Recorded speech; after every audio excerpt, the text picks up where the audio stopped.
Avvalambor assalomu alaykum. Bugungi bizni mavzuyimiz oddiy xalq bemorlarga, balkim yosh talabalarga qiziq bo'lsa kerak. Bu yurak tug'ma nuqsonlar masalasi turiladi.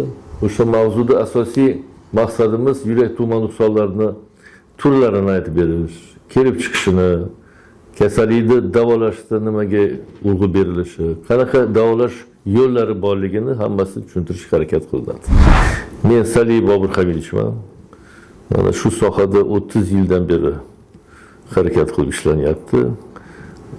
Bolalar kardioxirurgiyasini asoschilaridan bo'laman respublikada. Shuning uchun o'ylaymanki, meni tajribamdan foydalangan holda ko'p odamlar o'ziga yarasha bilim olsa kerak. Endi yurak tug'ma nuqsonlarini aytadigan bo'lsak, birinchi navbatda ozgina yurak anatomiyasi va shu yurak qanaqa a'zo tushuntirish kerak. Yurak bu mushaklik a'zo. Uni vazifasi yurak butun organizmga, butun boshqa a'zolarga qon yetkazib berish va oziqa berish. Endi yurakda anatomiyasiga qarasak, ikkita katta tomir chiqadi yurakdan. Bittasi o'pka tomiri, bittasi katta aorta tomiri. Aorta tomiri arterial qon, ya'ni kisloroddan ta'minlangan qonda boradi. Vena, ya'ni kisloroddan ta'minlanmagan qonda boradigan tomir u o'pkaga boradi, u o'pka arteriyasi deb aytiladi. Bundan tashqari yurak ichida 4 ta kamerasi bor, 2 ta bo'lmacha, 2 ta qorincha va 4 ta klapan bor. 3 tabaqalik, 2 tabaqalik aorta klapani, o'pka arteriya klapani. Nimaga men bu narsani tushuntirishga harakat qilyapmanki, shundan kelib chiqqan holda bizda yurak tug'ma nuqsonlarini jadvali tuziladi. Umumiy olganda yurak nuqsonlarining asosiy 3 ta guruhga bo'linadi. Birinchisi bu yurakni ichidagi devorchalarda nuqson, ya'ni teshiklar paydo bo'lib qoladi. Tug'ma, hammasi bu albatta tug'ma va o'ndan chapdan o'ngga qon borilsa bu oqish formidagi tug'ma nuqsonlar aytiladi. Ko'k forma nuqsonlarida o'ndan chapga qon kiradi, bir-biriga qo'shiladi. Shuning uchun ular ko'kish formidagi nuqsonlar aytiladi va uchinchi guruh bu o'pka va aorta klapanlarida to'rayish, klapan ortda bo'ladimi, klapan ustida bo'ladimi, to'rayish formadagilar va unga ichida kiradi yana koarktasiya degan kasallik bor va ochiq arterial nuqson. Endi bir narsani tushuntirish kerakki, yurak tug'ma nuqsonining kelib chiqishi eng asosiy muammoli joyi bu ayol kishi homilador bo'lgan paytda 3 oyligida, birinchi 3 oylik semestr deymiz, birinchi semestrda infeksion kasallik uchrasa, virus kasallik uchrasa, o'sha birinchi sabablardan bo'lgan yurak tug'ma nuqsonlarini keltirib chiqadigan narsa shu bo'ladi. Ikkinchisi bu genetik kasalliklar, ya'ni agarda yaqin qarindoshlar bir-biriga qudanda bo'ladigan bo'lsa, shularda ham shunaqa yurak tug'ma nuqsonli bemorlar tug'ilishi mumkin. Va uchinchisi bu geografik deydi, ya'ni mana Osiyo davlatlarida, Osiyo xalqlarida yurak tug'ma nuqsonlarini qanaqadir formalari ko'proq uchraydi. Shu asosiy muammo shunda. Endi yurakning shakllanishi o'zi, yurakning shakllanishi homiladorlik paytida 12-haftadan boshlanadi va 14-16 haftada agarda tekshiruv qilinsa, hozir shunaqa usullar qo'yilgan, bu fetal ekokardiografiya deyiladi. Ular уже 16 haftalik bolada, ya'ni bachadon ichida yurak tug'ma nuqsoni bor yo'qligini gumon qilib beradigan darajada bo'lgan hozir. Shunaqa bir rivojlanish kuchli. Endi tug'ilgan chaqaloqlarni agarda analiz qiladigan bo'lsak, chet elda ham shunaqa qo'yilganki, yurak tug'ma nuqsonlari umumiy tug'ilishga nisbatan taxminan 1% bolalarda aniqlanadi. O'sha 1% bolalarda aniqlangan yurak tug'ma nuqsonlarini 40% 1 yoshgacha bo'lgan vaziyatda, vaqtda operatsiya davo bilan davolanmasa, afsus og'irlashib o'lim holatiga olib kelishi mumkin. 40%. Endi bu ko'proq yurak tug'ma nuqsoni asoratli turlarga kiradi va murakkab yurak tug'ma nuqsonlariga. Endi biz sizlar bilan hozir boshlaymiz oddiyroq, eng ko'p uchraydigan nuqsonlardan. Uni qisqa men tushuntirishga harakat qilaman. Mana men oldin aytgandek, ikkita bo'lmachasi bor. O'sha ikkita bo'lmachani orasida to'siq devorchasida teshik bo'lsa, uni atrial defektlar aytiladi. Endi bo'lmachalar aro nuqsonlar, ular birlamchi, ikkilamchi bo'lishi mumkin. Klapan yetishmovchiligi bilan birga bo'lishi mumkin. Shuning uchun u paroklar nisbatan nuqsonlar og'ir deb hisoblanmaydi va ularda uchrashi endi aniqlanishi 5-10% aniqlanadi. İkinci bu ventrikular teşhilar deydi, ventrikular defektlar deyiladi. Bu qorinchalar aro nuqsonlar. Ularga qo'shilgan holda yana qo'shimchalar bor. Qorincha nuqsoni klapan yetishmovchiligi bilan bo'lishi mumkin. Qorincha nuqsoni o'pka tomiri to'rayish bilan birga bo'lishi mumkin va qorinchalar aro nuqsonlarda asosiy asorat berishi mumkinligi bu agar defekt o'lchami 1 santimetrga undan katta bo'lsa, ular tez vaqtda o'pka bosimini oshishini olib beradi va bu kasallik asoratli bo'lganligi uchun buni operatsiya bilan zuddiy davolash kerak bo'ladi. Endi ko'k formidagi nuqsonlarni oladigan bo'lsak, u yerda eng ko'p uchraydigan ikkita asosiy nuqsoni bor. Bu tetradafalo deyiladi va yurak katta magistral tomirlarning transpozitsiyasi.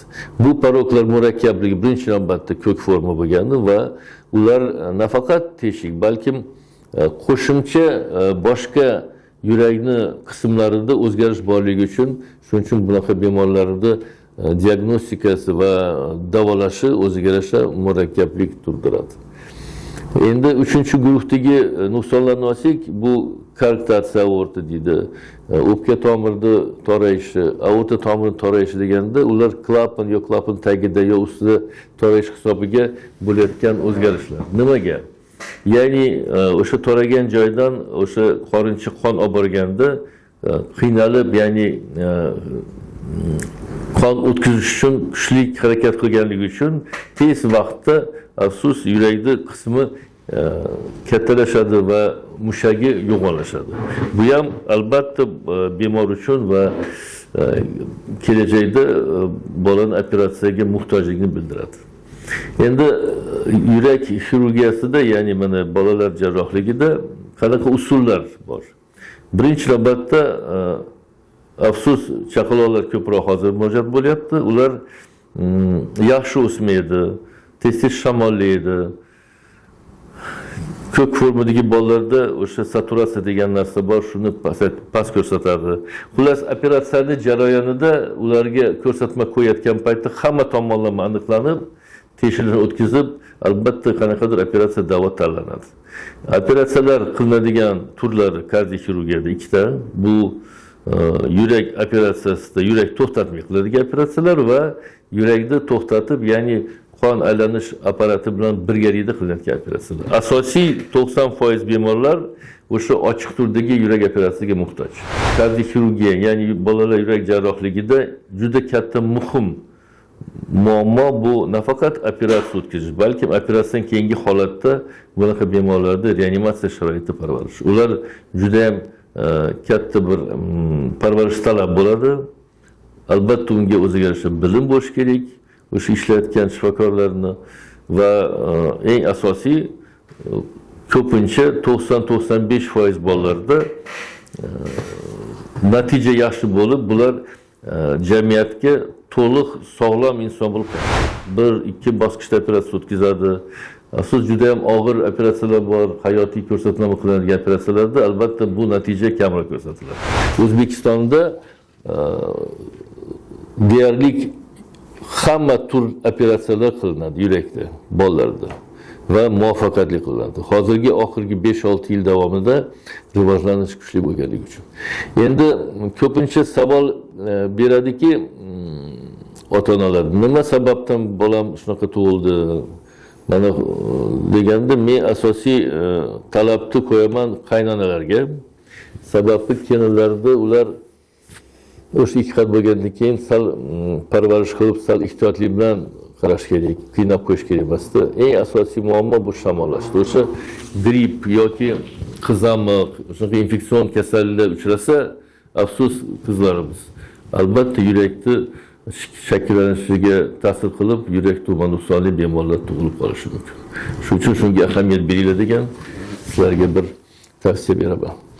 Endi yurak tug'ma nuqsonlarini oldinlari operatsiya davosi agar yoshi kattaroq bo'lishi kerak degan fikrdan qilinayotgan bo'lsa, hozirgi zamonaviy asbob uskunalar, texnologiyalar, dori-darmonlar va tajriba ko'rsatyaptiki, bolalarda уже birinchi haftadan boshlab agar hayotiy ko'rsatmalik vaziyat bo'lsa, operatsiya davo bilan operatsiya qilinadi va yaxshi natijaga erishiladi. Endi yurak tug'ma nuqsonlari to'g'risida albatta gapirish ko'p mumkin, lekin asosiy narsa shundaki, yurak tug'ma nuqsonlar va yurak a'zo sifatida o'pka bilan birgalikda bog'lanib bo'ladi. Agarda o'pka bosimi oshsa, o'sha yurakning hisobiga bo'ladi. O'pkaga kam qon borsa ham, o'sha ham yurakning hisobiga bo'ladi. Shuning uchun ular bir-biri bilan yaqin bo'lganligi uchun bu narsani bizning meditsin tilida aytiladiki, kichik va katta qon doirasi deyiladi.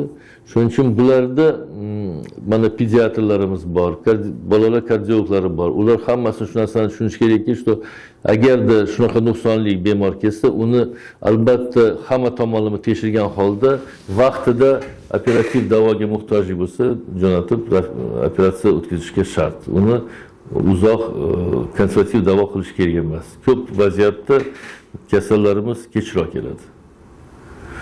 Endi yurak jarrohligini yo'nalish sifatida oladigan bo'lsak, umumiy bolalar kardioxirurgiyasi bu birinchi yo'nalish. Ikkinchi yo'nalish bu yoshi katta bemorlarda orttirilgan nuqsonlar, ya'ni revmatizm orqali yoki infeksiya orqali yurakda klapanlarda qanaqadir o'zgarishlar beradigan nuqsonlar. Buni ko'proq mitral klapan, ya'ni 2 tabaqali klapanda jarohatlanishi va 3 tabaqali klapan jarohatlanishi. Endi yurak ortilgan nuqsonlar hozirgi paytda ancha kamayib qolgan. Uni asosiy sababi revmatizmga qarshi bo'layotgan davlat tomonidan dasturlar ishlatib, o'sha oldini olish maqsad qilingan narsa hisobiga kamaygan. Lekin baribir bor. Ortilgan nuqsonlarni asosiy operativ davosi bu klapanlar toraysa, uni balon, ya'ni yurakni ochmasdan angiografik usuli bilan ochib yuborish yoki klapan almashtiradi. Bu operatsiyalar bizda yo'lga qo'yilgan. Buni operatsiyani natijasi yaxshi, albatta vaqtida murojaat qilinsa. Yana bitta yo'nalish kardioxirurgiya yo'nalishi bu ishemik kasallar, ya'ni yurakda toj arteriyasida yog' to'planib, yurak toj arteriyalarini qon o'tkazish qisman yoki to'xtatib qo'yishi ishemik kasali va infarktga olib keladigan kasallar. Bu kasallik afsus hozir ko'paygan. Bo'lib ham oldinlari 50 yosh tepasida aniqlangan bo'lsa, hozir 30-35 yoshli yigitlarimizda ham, qizlarimizda ham shu kasallik aniqlanyapti. Endi ishemik kasallarda eng asosiy shikoyati nima bo'ladi? Shikoyat shunaqaki, harakat qilganda nafas olish qiynaladi, qonsiraydi, yurak tez-tez uradi, og'riq paydo bo'ladi. O'sha og'riqning turlari ko'p ishemik kasalda. Asosiy bu qizi bor edi orqa ko'rak tomonlari. Keyin og'riq yurak sohasida berib, keyin chap qo'lga beradi. Ishemik kasallarda siz zinaga bunday ko'targaningizda уже birinchi, ikkinchi zinalarda уже qonsirash kuchaygandan keyin havo yetmay qoladi. Bunaqa paytda vaqtida doktorga uchrab, shifokorga uchrab diagnoz qo'yilsa, o'sha ishemik kasalda konservativ davo yoki operativ davo o'tkaziladi. Endi asosiy hozirgi zamonaviy usullardan bu albatta koronagrafiya, ya'ni toj arteriyadan tekshirish va agarda torayish aniqlansa, uni stentlash degan usul hozir hamma bor bo'lib qolgan, hamma ko'p odamlar biladi uni. Uni juda effekti yaxshi. Agar oldinlari infarkt bo'lgan bemorlar oylab yotgan bo'lsa, qimirlamay. Hozir stent qo'ygandan keyin ertasiga уже uyga borib bemor harakatini qilaveradi. Lekin yana bitta usuli borki, agarda stentlash foyda bermasa, unda aorta koronar shuntlash degan operatsiya yo'lga qo'yilgan. U o'zini tomirini qo'yiladi va o'sha toragan joydan aylanib o'tadigan yo'l ochiladi. Endi bu kasalliklar hozir juda ham ko'p operatsiya o'tkazilyapti. juda ko'p sentrlarimiz bor, natijalar juda ham yaxshi. Taxminan 99% bemorlar o'sha yaxshi natija bilan davolanib chiqadi. Asosiy mana shu 3 ta yo'nalish bo'yicha yurak jarrohlik fani deymizmi, yurak jarrohligi asosiy shu 3 ta yo'nalishi bor. Eng ko'p bemorlar shunga murojaat qiladi. Natijasi yaxshi, shuning uchun vaqtida yurakka ahamiyat berilsa, albatta davolanish mumkin. Endi umumiy olganda bunaqa kasalliklarni oldini olish bu nima? Birinchi bu albatta